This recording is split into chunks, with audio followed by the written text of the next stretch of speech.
문제는 우리 인생에 있어서 참 중요한 게 지혜다라는 것을 말씀을 드렸죠. 인생에 있어서 가장 중요한 것, 물론 돈 문제, 건강 문제, 사람 문제, 직장 문제, 일터 문제, 살아가는 문제들이 정말 중요합니다. 그런데 이 세상은 이것만 생각하게 만들 정도로 너무나 바쁩니다.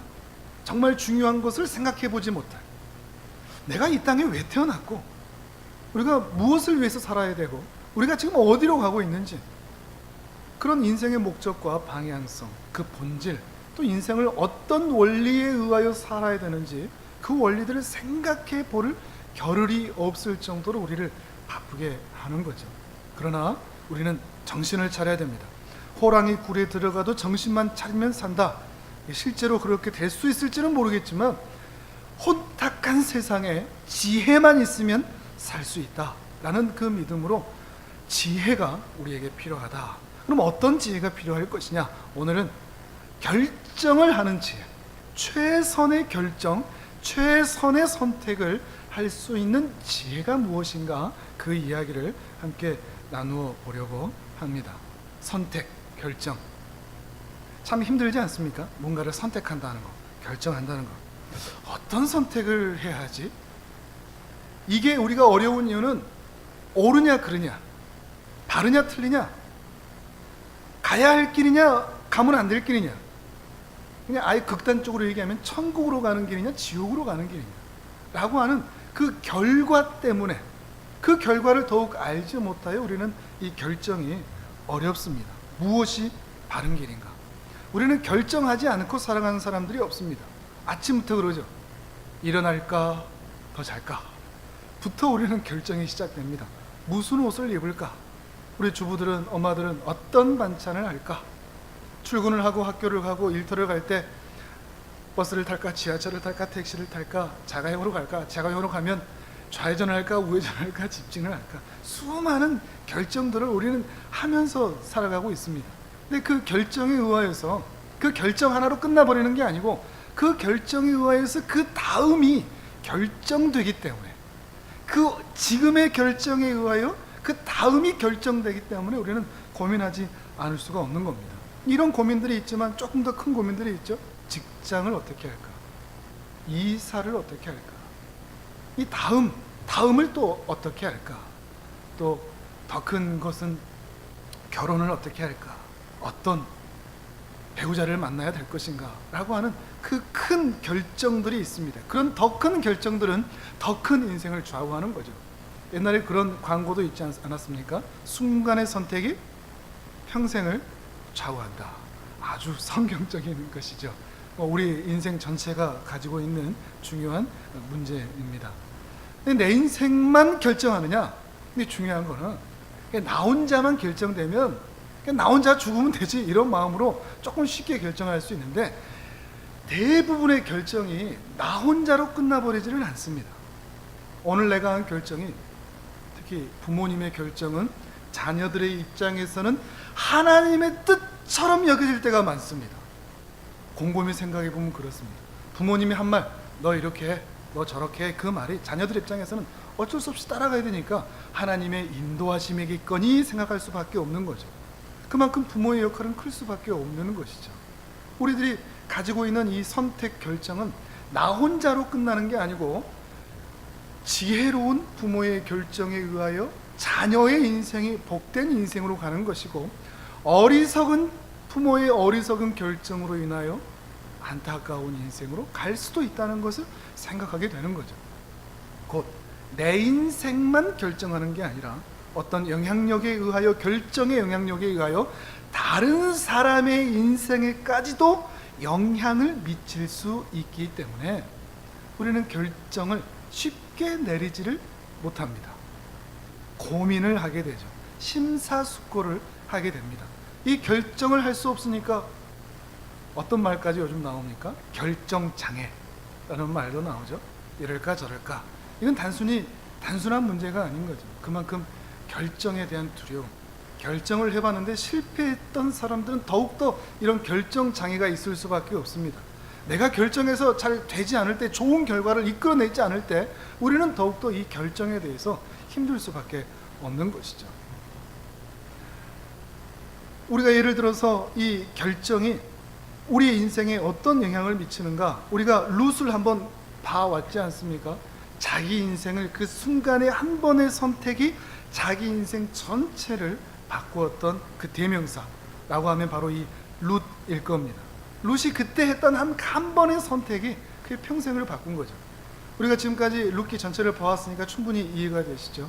바로 그때 시어머니가 너는 그냥 네 집으로 돌아가라, 돌아가서 새 출발해라, 그 말 한마디에 이 오르바와 룻은 고민을 했지 않습니까? 그때 룻은 하나님도 알지 못하고 하나님을 믿어보지도 못하고 이 예루살렘 땅에 가보지도 않았던 사람인데, 어머니로부터 들었던 그 여호와 하나님, 그 하나님이 진짜 신인 것 같아서, 진짜 하나님인 것 같아서, 그러면 나 하나님한테 갈란다 라고 하는 그 선택, 어머니의 하나님이 나의 하나님이 되고 이제는 어머니의 백성이 나의 백성이 됩니다 라고 하는 이 선택 하나, 그 선택 하나가 그의 인생 전체를 바꾸게 된 거죠.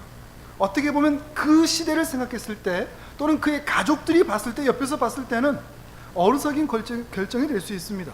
아니, 가족도 아니고 고향을 떠나서 어떻게 살려고, 이런 말을 할 수 있는 것이죠.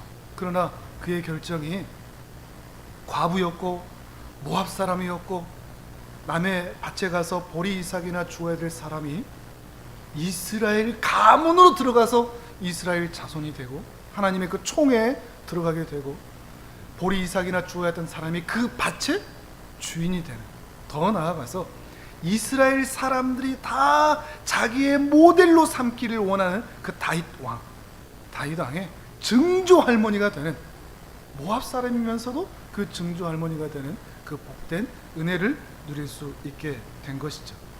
뭐가요? 그 결정 하나가 그리했다는 것입니다. 그러니 작은 결정이라는 것은 없습니다. 이 결정 하나가 뭐 내 인생을 바꾸기나 하겠는가? 그때는 몰랐던 거죠. 그때는 모르는 겁니다. 그러나 우리 인생에 결코 작은 결정이라는 것은 없습니다. 쉽게 결정해도 될 결정은 없다는 것입니다. 그 작은 결정이 내 미래를 통째로 바꿀 수 있게 되기 때문입니다. 하지만 어렵죠. 괴롭습니다. 무엇이 맞는가? 무엇이 옳은가? 어떻게 해야 되는가? 그 결정을 하기 전에 우리는 늘 곤혹스럽습니다. 그것 때문에 갈등이 생기기도 합니다. 상의할 사람이 없으면 더 외로운 마음까지 들기도 하죠. 그리고 내가 결정했는데 잘못되면 어떡하지? 라고 하는 미래에 대한 불안감과 두려움 때문에 잠 못 이루기도 하는 것입니다. 그래서 어떤 사람들은 내가 결정하지 못하니까 누구한테 갑니까? 점장이한테 가죠. 대신 결정해달라고. 용한 점장이한테 갑니다. 용한 점장이한테는 우리 그리스도인들은 못 가니까 용한 목사무당, 목사가 작고 무당이 크겠죠. 목사가 아닌데 그러면 목사무당한테 가죠. 자기가 결정하지 못하니까, 자기가 하나님 앞에 인도함을 받지 못하니까 다른 사람에게 맡겨놓고 그 사람의 결정을 따르는 겁니다. 아이를 낳았으면, 손자 손녀를 낳았으면 장명소로 가지 마십시오. 다른 사람에게 내 아이의 이름을 맡겨서는 안 되는 겁니다. 결정하는 게 너무 힘드니까 다른 사람들이 하는 것 그대로 따르는 사람들이 있습니다. 나는 짬뽕을 먹고 싶은데 옆에서 다들 짜장 하니까 내가 먹고 싶은 것을 말하지 못하고 다른 사람이 얘기하는 것, 오늘 짜장이 많네, 짜장면을 시키는 경우도 있는 거죠. 내 주관이 사라져 다른 사람을 따라가는. 또 결정이 힘드니까 빨리 대충 끝내버립니다. 그럴 때는 이런 마음들이죠. 될 대로 되라지. 고민하기 싫으니까, 잠 못 자기 싫으니까 될 대로 되라지. 대충 어떻게든 되겠지. 그러나 결정은 남들한테 맡길 것도 아니고, 남들이 하는 것 똑같이 따라갈 것도 아니고, 대충 끝내버릴 것도 아닙니다. 그러다가 내 인생이 끝장날 수도 있다는 것입니다. 잘못된 결정이 내 인생을 끝장낼 수도 있는가 하면, 또한 다른 사람에게까지, 짧게는 내 가족 또는 내 이웃. 우리가 지난주에 솔로몬을 보았지만 솔로몬의 지혜롭지 못한 선택이 어디까지 갔나요? 그 나라가 분열돼 버렸죠. 그리고 그 나라가 우상의 나라가 되어버렸지 않습니까? 어떤 결정이었죠? 그 가장 지혜롭다고 하던 이 솔로몬이 어떤 결정을 내렸죠? 이 나라가 더 이상 전쟁 없이 평화로운 나라가 되면 좋겠는데 어떻게 하면 평화로운 나라를 만들 수 있을까? 하나님의 지혜를 의지하고 하나님의 도우심을 받아야 되는데 솔로몬이 하루 결정을 합니다. 선택을 하죠. 정략 결혼을 하자. 우리 이스라엘이란 나라를 위협할 수 있는 1000개의 부족, 그 부족과 다 사돈을 맺자. 그러면 한 100년은 전쟁이 없지 않을까, 이런 생각을 아마도 했을 것입니다. 그러니 그렇게 정략 결혼을 했죠. 그러니까 솔로몬은 1000명의 아내가 있었다고 했죠. 1000명의 아내. 1000명의 아내가 필요했던 게 아니라 1000명의 누가 필요했던 겁니까? 1000명의 장인어른이 필요했던 거죠. 그래서 더 이상 이 나라에 전쟁이 없을 것이다. 어떻게 보면 참 지혜로운 생각이라 했을 수 있습니다. 솔로몬 자신도 그거 봐라, 이렇게 다들 화평하니까 우리나라 이제 더 이상 전쟁 없지 않겠느냐.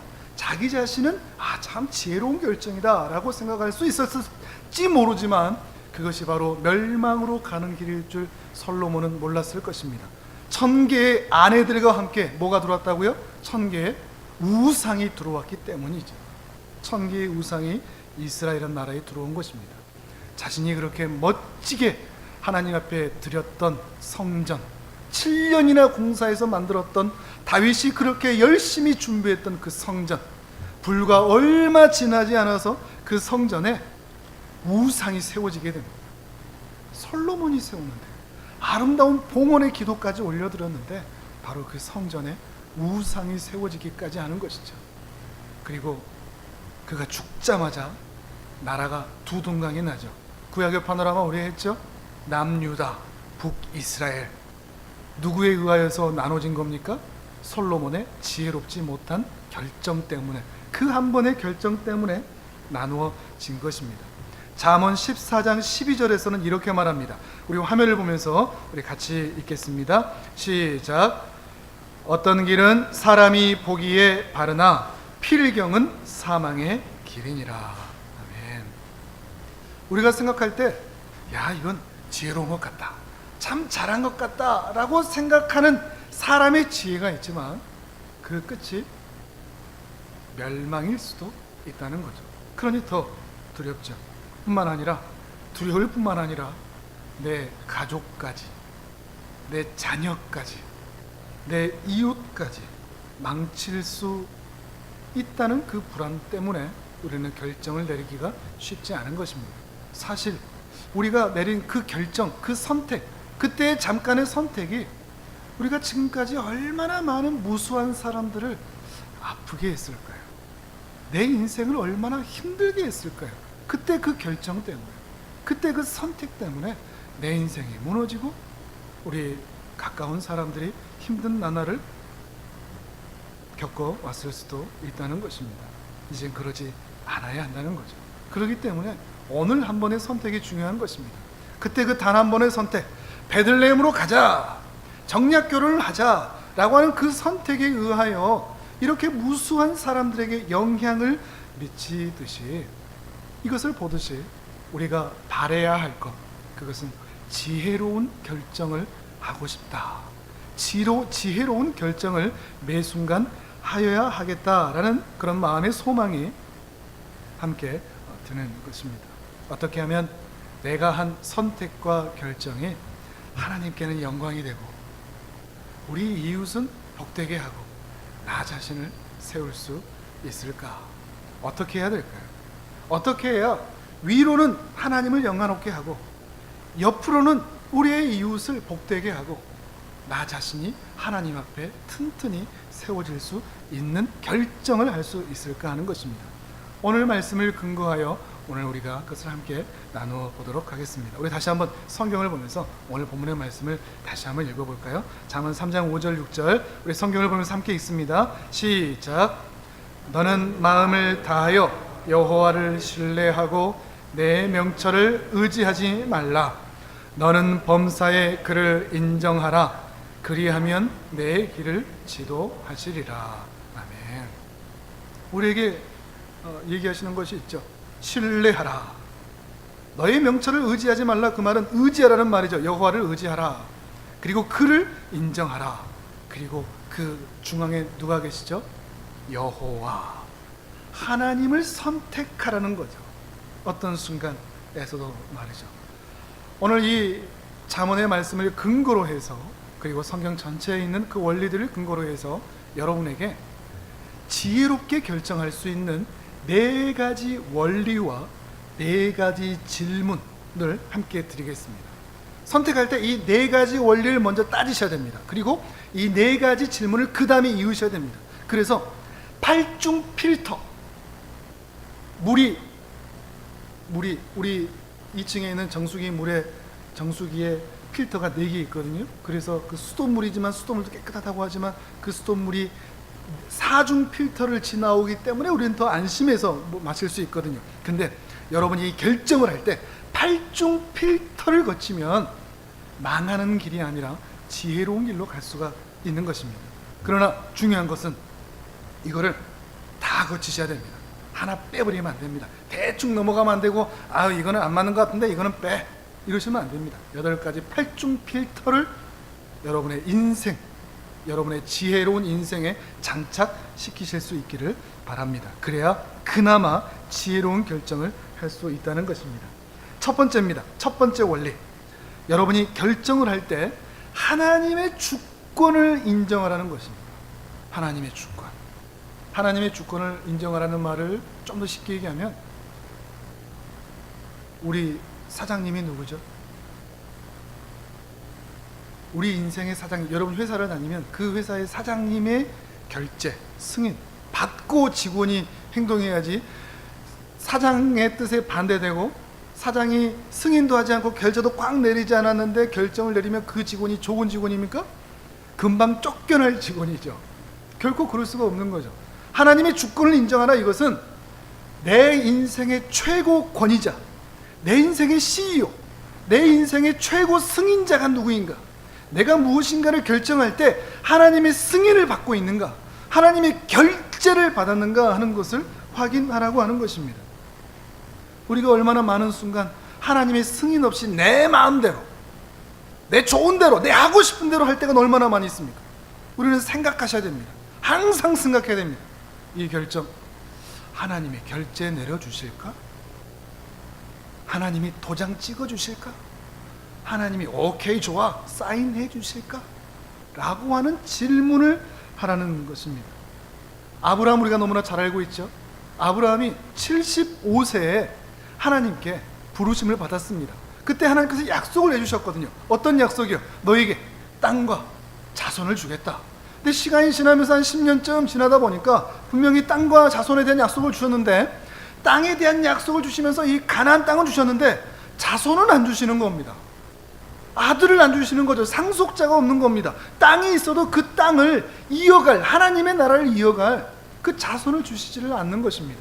그런데 나이가 먹기 시작합니다. 그러다 보니까 이제 그 안에 사라의 이 태가 끊어지기 시작합니다. 더 이상 임신할 수 없는 때가 된 거죠. 그래서 사라가 이렇게 얘기합니다. 아브라함, 이제 나는 가망이 없는데 당신도 나이를 더 먹으면 이제 더 가망이 없어지는데, 이 시대 사람들 우리 다 아는 대로 사람 하나 드립시다. 여자 하나 드립시다. 그래도 당신의 시지 않습니까? 지금 하면 그게 되지 않습니까? 그러니까 우리 다른 사람들이 결정하는 대로 우리도 합시다. 그리고 다른 사람도 아니고 내 몸종, 내 곁에서 늘 같이 있었던 내 몸종 하가를 통해서 당신의 씨를 낳읍시다. 그러니까 그날 아브라함이 결정을 합니다. 그리고 그 태에서 아이가 태어나죠. 그게 누구죠? 이스마엘이죠. 그 결정 하나로 4,000년 동안 기독교와 무슬림이 싸우고 있다는 것 알고 계시죠? 그날 밤 그 결정 때문에 4,000년 동안 이 사단이 일어나고 있는 것입니다. 하나님이 결제하지 않으시는 겁니다. 하나님이 바라지 않으시는 겁니다. 인간적인 생각이었죠. 자기가 좋아 보이는 생각이었습니다. 그 시대 사람들이 결정하는 방법대로였습니다. 하나님이 승인하신 것이 결코 아니었다는 것입니다. 우리 최상위에 있는 최고의 결정자, 최고의 주권자, 그분이 옥새를 찍으시도록 최종 사인을 하실 수 있도록 최종 결정을 그분에게 맡겨야 한다는 것입니다. 지혜로운 부하 직원은 결정을 자기가 하지 않습니다. 늘 물어봅니다. 그 윗 직원에게, 윗 상사에게.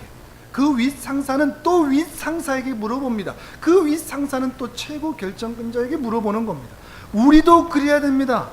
결정을 하려고 할 때 내가 결정권자인 것처럼 내가 이래도 돼, 이래도 돼, 저래도 돼, 할 수 있는 것이 아무것도 없다는 겁니다. 그런데 우리가 얼마나 많은 순간 이렇게 하고 있습니까? 항상 확인하셔야 되는 겁니다. 최고 결정권자에게 결재를 받고 승인을 받고 결정하셔야 된다는 겁니다. 후회하지 않을 결정의 첫 번째 원리, 그것은 하나님께 결재를 맡으라, 하나님의 주권을, 주인 되심을 인정하라 하는 것입니다. 두 번째 단계는 하나님의 승인을 맡은 이후에 하나님의 말씀에 비추어 보라는 것입니다. 그것은 성경적인가 하는 것입니다. 왜냐하면 성경에는 우리가 어떻게 살아야 되는지 명령이 있고, 이렇게 살면 안 돼 라는 금지가 있고, 어떻게 살아야 되는지 원리가 다 기록되어 있습니다. 여러분이 성경을 신구약 파노라마를 배우고 레위기를 배우는 것의 핵심은 뭔가 하면 이것을 문자적으로 공부하는 게 핵심이 아니고 이걸 통해서 이 원리를 깨닫는 겁니다. 무엇을 하면 되고 무엇을 하면 안 되는가, 인생에 어떤 원리가 있는가, 이런 명령과 금지와 원리, 이것을 아는 게 성경을 배우는 이유라는 겁니다. 성경에 그게 기록되어 있습니다. 성경에 그게 다 기록되어 있습니다. 저게 너무 탐나는데 아무도 보는 사람 없는데 그냥 내 주머니에 넣어? 하나님, 저거 제가 가져도 돼요? 고민할 게 없습니다. 왜요? 도둑질하지 마라. 네 거 아니면 훔치지 마라. 분명히 말씀하셨습니다. 고민할 게 아닙니다. 결혼도 했고 아내도 낳았고 아내도 있고 아이도 있는데 첫사랑이 나타났습니다. 하나님의 뜻인가? 다시 사랑을 시작해보라는 뜻인가? 고민할 게 없습니다. 왜요? 간음하지 마라. 분명히 말씀하셨습니다. 고민할 게 없습니다. 하나님께 기도할 거리가 안 됩니다. 물어봐도 뻔한 답이 나옵니다. 간음하지 마라. 분명히 말씀하셨기 때문이죠. 주일인데 놀러 가야 돼요. 꼭 가고 싶은데 고민할 게 없습니다. 왜요? 안식일을 거룩하게 지키라. 명령이 분명히 있기 때문이죠. 저 인간 죽여 말어. 하나님, 저 잠깐 한 번만 눈 좀 감아 주실래요? 한 번만 그냥 확. 아닙니다. 분명히 말씀하셨습니다. 살인하지 마라. 살인하지 마라. 미워하지 마라. 일이 너무나 안 풀리는데 어떻게 하면 좋을지 하나님, 한 번만 제가 무당한테 가서 한번 물어보면 안 될까요? 저 남자가 맞는지 저 여자가 맞는지 제가 타로 점 한번 보면 안 될까요? 안 됩니다. 너는 나 외에 다른 신을 내게 두지 마라. 다른 신이 있는 것처럼, 네가 나 외에 다른 신을 따르는 것처럼 물어보지 마라. 분명히 말씀하셨기 때문이죠. 우리 인생에 살아가는 우리가 궁금해하는 수많은 가지 결정하지 못하는 것들 중에 대부분이 이미 답이 있다는 것을 알고 계십니까? 근데 왜 고민한 줄 아십니까? 하기 싫으니까요. 알아요. 이렇게 하면 안 되는 줄 아는데 하기 싫어요. 하나님의 말씀이고 계명인 걸 아는데 그대로 하고 싶지 않아요. 왜냐하면 우리의 죄성은 계속 하나님의 말씀에서 멀어지고 싶기 때문인 것이죠. 하기 싫은 겁니다. 그러나 신자는, 구원받은 자에게는 다시 계명으로 돌아가야 됩니다. 이 계명을 지키는 것이 우리의 구원의 원리는 아니지만 구원받은 자가 이제 어떻게 살아야 할 것인가 라고 하는 인생의 원리가 바로 십계명이기 때문입니다. 다시 이 계명으로 돌아가셔야 됩니다. 그러면 우리의 양심을 새롭게 하신 하나님의 은혜로 인하여 무엇을 해야 하는지, 무엇은 하지 말아야 되는지, 어떤 원리로 선택해야 되는지 하나님께서 우리의 양심을 늘 자극해 주고 계시기 때문입니다. 우리의 양심의 소리에, 우리 안에서 내면에서 말씀하시는 하나님의 말씀의 소리에 이제는 귀 기울여야 합니다. 그래도 잘 모르겠다고요? 그것은 성경을 모르기 때문입니다. 그러면 배워야 됩니다. 알아야 되고 배워야 바른 결정을 할 수 있는 것입니다. 알고 배워야 성경에 기록된 명령, 하지 말라는 금지, 인생의 원리, 이 세 가지가 배워질 수 있기 때문인 것이죠. 내 결정이 바른지 바르지 않은지 확인할 수 있는 기준선이 바로 이 성경뿐이기 때문입니다. 세 번째로는 기도입니다. 그 다음은 기도를 하는 겁니다. 근데 기도를 오해합니다. 기도는 첫 번째, 두 번째를 통과한 다음에 기도를 하는 겁니다. 이거 통과하지 않고 하나님의 뜻이 뭔지, 하나님이 결제하신 게 뭔지 모르겠는데 하여튼 이것 좀 들어주세요가 기도가 아닙니다. 하나님 저 이렇게 되고 싶어요, 이것 좀 갖고 싶어요, 이것 좀 만들어주세요 라고 하는 것이 기도가 아니라는 겁니다. 기도는 우리 인간 본성이 첫 번째, 두 번째를 통과하기 싫어하기 때문에 이 첫 번째, 두 번째의 말씀에 맞출 수 있도록 도와주세요가 기도입니다. 내 뜻을 관철시키는 게 기도가 아니라 하나님의 뜻에 나를, 이 연약한 죄인을 맞춰달라고 하는 것이 기도라고 하는 것입니다. 기도는 내 연약한 의지를 하나님의 뜻에 묶어낼 수 있는 가장 탁월한 도구이기 때문입니다. 기도를 오해하지 마세요. 기도를 통해서 응답받겠다. 우리는 그렇게 많이 기도하죠. 이리 갈까요? 저리 갈까요? 이 대학 갈까요? 저 대학 갈까요? 이 직장 갈까요? 저 직장 갈까요? 그렇게 기도해도 답 안 나옵니다. 절대 안 나옵니다. 성경에 그런 거 없습니다. 그럼 뭐죠? 우리가 왜 기도를 하죠? 여러분 기도를 어떻게 하셨죠? 여러분이 예를 들어서 휴가를 가는데 동해로 갈까요? 서해로 갈까요? 기도할 때 경건한 사람들은 기도를 합니다. 하나님, 동해로 가면 좋을까요? 서해로 가면 좋을까요? 아니면 제주도 어디로 갈까요? 그래서 성경을 찾아보고 합니다. 성경에 나옵니까? 안 나옵니까? 안 나옵니다. 사해, 갈릴리 이런 건 거길 가란 말인가? 안 나옵니다. 그런 것은 혹시라도 동해 비슷한 단어가 나와서 동해로 가야 되겠다 하는데, 그럼 동해 다음엔 어떻게 기도해야 되죠? 포항을 갈까요? 경주를 갈까요? 강릉을 갈까요? 삼척을 갈까요? 어디를 갈까요? 어떻게 기도해야 됩니까? 혹시라도 그게 응답을 받았다고 치면 바닷가를 갈까요? 아니면 어디다 텐트를 칠까요? 이런 응답이 받아질까요? 우리는 그런 답을 얻을 수 없습니다. 우리가 심각하게 오해하는 것 중에 하나입니다. 그럼 어떻게 해야 되죠? 여러분 마음에 하고 싶은 대로 하면 됩니다. 이상하죠? 여러분 마음에 하고 싶은 대로 하면 됩니다. 택시 탈까요? 버스 탈까요? 하고 싶은 대로 하면 됩니다. 김치찌개 할까요? 된장찌개?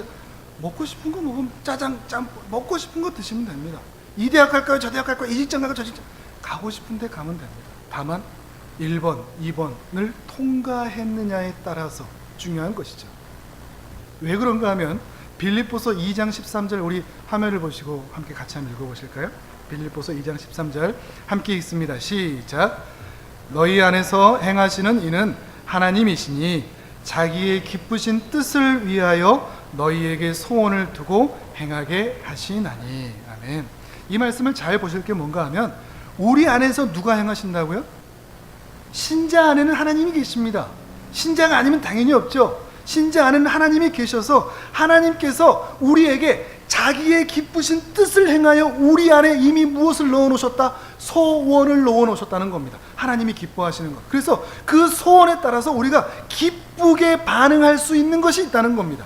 그러니 내 마음이 이것을 행하면 부담스럽고 싫고 하는 게 아니라 내 마음이 기쁜 것을 하면 되는 겁니다. 왜요? 내 안에 이미 하나님께서 기쁜 소원을 불어넣어 주셔서 그것을 향하여 반응하도록 이끌어가고 계시기 때문입니다.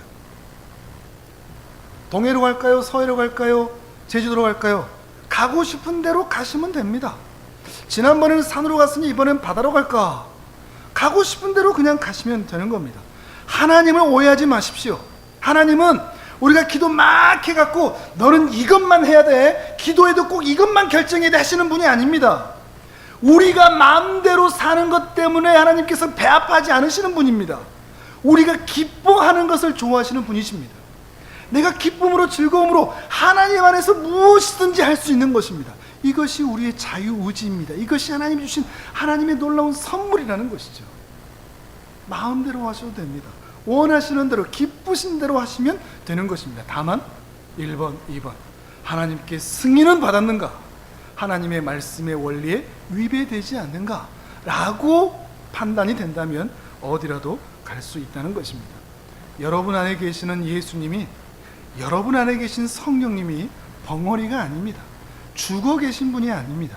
이미 여러분의 양심을 그 선택하기 전에 주무르고 계셨습니다. 그리고 어떻게 해야 될지, 어떻게 하면 좋을지 하나님께서 이미 여러분 안에 역사하고 계시기 때문이죠. 그러니 여러분이 가지고 있는 감정, 그것을 기뻐하십시오. 여러분이 느끼고 있는 그 소원, 그것을 사모하십시오. 아, 이것도 하나님이 주신 것이다. 기쁜 마음으로 선택하십시오. 그래서 그것 때문에 후회하지 말고 내가 이것인가 저것인가 고민하지 말고 그저 기쁜 대로 선택하며 살아가면 되는 것입니다. 그러나 다시 한번 말씀드립니다. 하나님의 승인을 받았는가? 하나님의 말씀에 합당한가? 기도하는데 음성 들으려고 애쓰지 말고 하나님 안에 있기만 애쓰시면 됩니다. 하나님 안에만 계시면 됩니다. 음성 기어이 내가 금식이라도 해서 내가 받아야 되겠다, 이런 걸로 에너지 쓰지 마시고 하나님 안에만 계시면 된다는 것입니다. 우리는 하나님을 믿기 때문이죠.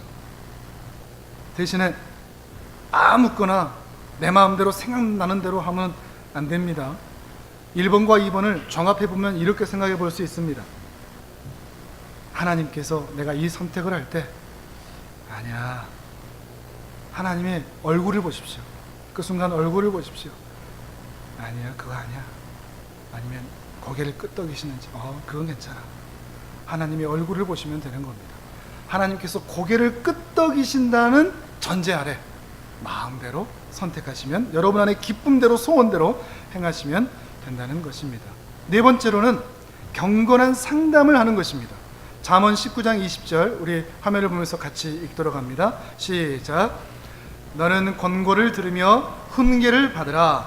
그리하면 내가 필경은 지혜롭게 되리라. 아멘. 그래도 잘 모르겠다, 어떻게 하는 게 좋을지 잘 알지 못하겠다, 그럴 땐 경건한 상담가를 찾는 것입니다. 권고를 듣고 내가 잘못된 게 있으면 훈계도 받을 준비가 되어 있어야 합니다. 그리하면 필경, 지혜로운 길로 갈 수 있다는 것입니다. 저도 어려운 결정을 할 때, 개척을 하고 또는 어떤 교회 사역지를 옮기고 할 때 늘 여쭤보는 상담가들이 있습니다. 멘토들이 있습니다. 기도 부탁하는 분들이 있습니다. 제가 이렇게 하려고 하는데 어떻게 하면 좋을까요? 그런 조언들을 다 듣고 경험하고 확인하고 그 다음에 결정을 하는 것입니다. 여러분에게도 그런 상담가가 옆에 있기를 바랍니다. 다만 세상 사람 말고, 하나님 없는 사람 말고, 하나님의 영이 있는 사람, 그래서 우리를 복된 자리로 이끌어주는 사람, 그래서 우리로 하여금 하나님의 말씀을 듣도록 만들어주는 그런 사람을 옆에 두시는 것입니다. 이렇게 4단계를 먼저 거치시는 겁니다. 먼저 우리 결정의 옥새를 하나님께 쥐어드렸는가? 두 번째, 하나님의 말씀의 기준에 맞는가? 세 번째, 마음으로 기도할 때 내 안에 평안과 기쁨과 즐거움이 있는가? 예수님이 고개를 끄덕끄덕 하시는가? 네 번째, 가족이든 부모님이든 형제든 선생님이든 또 경건한 사람이든 특별히 하나님 없는 사람 말고 하나님의 은혜가 있는 그 사람이 옆에 있어서 내가 조언을 받을 수 있는가? 그리고 조언을 받았는가? 그래야 그나마 지혜로운 결정을 할 수가 있다는 것입니다. 이렇게 한다고 해서 100% 옳은 결정이라고 할 수 없습니다. 그럼에도 견고한 사중 필터가 장착이 되면 더욱 옳은 결정을 할 수 있다는 것입니다. 여기에다가 사중 필터를 하나 더 장착하면 더 바른 결정, 옳은 결정, 하나님이 기뻐하실 결정, 인생이 망하지 않고 복된 길로 갈 수 있는 결정을 할 수 있습니다. 여기에 4가지 질문을 추가하시면 됩니다. 첫 번째, 이 결정이, 이 선택이 하나님을 영화롭게 하는 것인가? 아니면 나 좋으라고 하는 것인가? 하나님께 영광이 되는 것인가? 하나님의 영광을 손해시키는 것이 있는가? 아니면 나만 즐거운 일인가? 내가 이 일을 하는 것 때문에 내 이름이 드러나고 하나님의 이름은 깎아내릴 일이 되지 않는가? 하나님을 영화롭게 하는가? 두 번째, 이 결정이 다른 사람에게 복이 되는가? 아니면 해가 될 수도 있는가? 내가 한 이 결정 때문에 누군가 상처받는 사람이 생기지 않을까? 누군가 피눈물을 흘려야 되고 아파할 수 있는 그런 결정이라면 옳은 결정이 아니라는 것입니다. 누군가에게 축복이 되는가? 세 번째, 이 결정이 나에게, 특히 내 영혼에 긍정적인 영향을 주는 결정인가 하는 것을 봐야 됩니다. 나에게 좋은 영향력을 주는 결정인가? 이것은 단지 오늘만 보면 안 됩니다. 오늘만 보면 우리 인생의 미래를 전부 알 수 없습니다. 짧게는 1년, 5년, 10년, 영원까지 봐야 됩니다. 천국에 갔는데, 그리고 우리의 모든 삶을 결산할 수도 있을 텐데, 그때 결산할 때 내 얼굴을 들지 못하게 하고 얼굴을 뻘개질 수 있다라고 하는 그런 결정이라면 하지 않아야 됩니다.